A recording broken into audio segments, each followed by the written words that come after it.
ರಾಜ್ಕುಮಾರ್ ಅವರು ತೀರ್ಕೊಂಡ್ರೆ ಬಿಡ್ತಾ ಇಲ್ವಲ್ಲ, ಆ ನೋವಿನಿಂದ ಒಂದೆರಡು ಮಾತು ಬಂತೆ ಹೊರತು ಅದು ವಾಡಿಕೆಯ ಮಾತು. ನಮ್ಮ ಹಳ್ಳಿಗಳಲ್ಲಿ ಈಗಲೂ ಮಾತನಾಡ್ತೀವಿ, ಅಂತ ದೊಡ್ಡ ತಪ್ಪೇನಲ್ಲ, ಅದನ್ನು ದೊಡ್ಡದಾಗಿ ಬಿಂಬಿಸುವ ಅವಶ್ಯಕತೆ ಇರಲಿಲ್ಲ.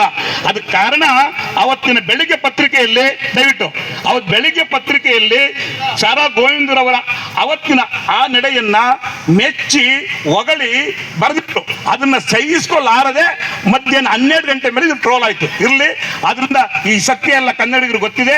ಏನು ಅನ್ಬಾರ್ದು ಅಂದಿಲ್ಲ, ಏನು ಮಾಡಬಾರ್ದು ಆಗಿರಲಿಲ್ಲ. ಒಂದು ಏನೋ ಆ ಉದ್ವೇಗದಲ್ಲಿ ಆವೇಶದಲ್ಲಿ ಬಂದು ಮಾತನ್ನೇ ದೊಡ್ಡದಾಗಿ ಇಟ್ಕೊಂಡು ಏನೋ ಅಪರಾಧ ಮಾಡಿಬಿಟ್ಟಿದ್ದಾರೆ, ದೇಶಕ್ಕೆ ದೊಡ್ಡ ದ್ರೋಹ ಮಾಡಿಬಿಟ್ಟಿದ್ದಾರೆ ಅನ್ನೋ ರೀತಿಯಲ್ಲಿ ಬಿಂಬಿಸ್ತಾ ಇದ್ದಲ್ಲ ದುಷ್ಟ ಶಕ್ತಿಗಳು. ಆ ಶಕ್ತಿಗಳಿಗೆಲ್ಲ ಉತ್ತರ ಕೊಡೋ ಕಾಲ ಬರುತ್ತೆ.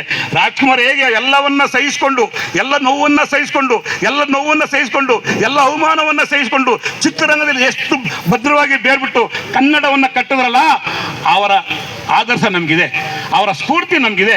ಅವರ ಹೆಸರಿನ ಆದರ್ಶವೇ ನಮಗೆ ಶಕ್ತಿ, ಅವರ ಹೆಸರೇ ಸಾರಾ ಗೋವಿಂದ ಅವರಿಗೆ ಸ್ಫೂರ್ತಿ, ಅವರೇ ನಮಗೆ ಪ್ರೇರಣೆ. ಈ ಎಲ್ಲ ದುಷ್ಟ ಶಕ್ತಿಗಳಿಗೆ ಅವ್ರು ಉತ್ತರ ಕೊಡ್ತಾರೆ, ಕೊಡೋ ಕಾಲ ಬರುತ್ತೆ. ಹಾಗಾಗಿ ಸ್ನೇಹಿತರೆ, ಈಗ ಇಲ್ಲಿ ಸಭೆಯಲ್ಲಿ ಪ್ರಮುಖರು ಮಾತನಾಡಿದ ನಂತರ ಎಲ್ಲ ನಾವು ಅಂದರೆ ಕೆಲವು ಜನ ಪ್ರಮುಖರು ಹೋಗಿ ಅಲ್ಲಿ ದೂರನ್ನು ಸಲ್ಲಿಸ್ಬಿಡ್ತಾರೆ. ಅದು ನಿಮ್ಮೆಲ್ಲರ ಪರವಾಗಿ. ಈಗ ಈ ಸಭೆಯಲ್ಲಿ ಪ್ರಮುಖರು ನಮ್ಮ ಕನ್ನಡ ಸೇನೆಯ ರಾಜ್ಯಾಧ್ಯಕ್ಷರಂತ ಹಿರಿಯ ಕನ್ನಡ ಚಳವಳಿಗಾರರಾದಂಥ ಶ್ರೀ KR ಕುಮಾರ್ ಅವರು ಈ ಸಭೆಯಲ್ಲಿ ಆಗಮಿಸಿದ್ದಾರೆ. ಸುಮಾರು 40-50 ವರ್ಷದಿಂದ ನಿರಂತರವಾಗಿ ಕನ್ನಡದ ಕೆಲಸವನ್ನು ಮಾಡ್ಕೊಂಡು ಬರ್ತಾ ಇದ್ದಾರೆ.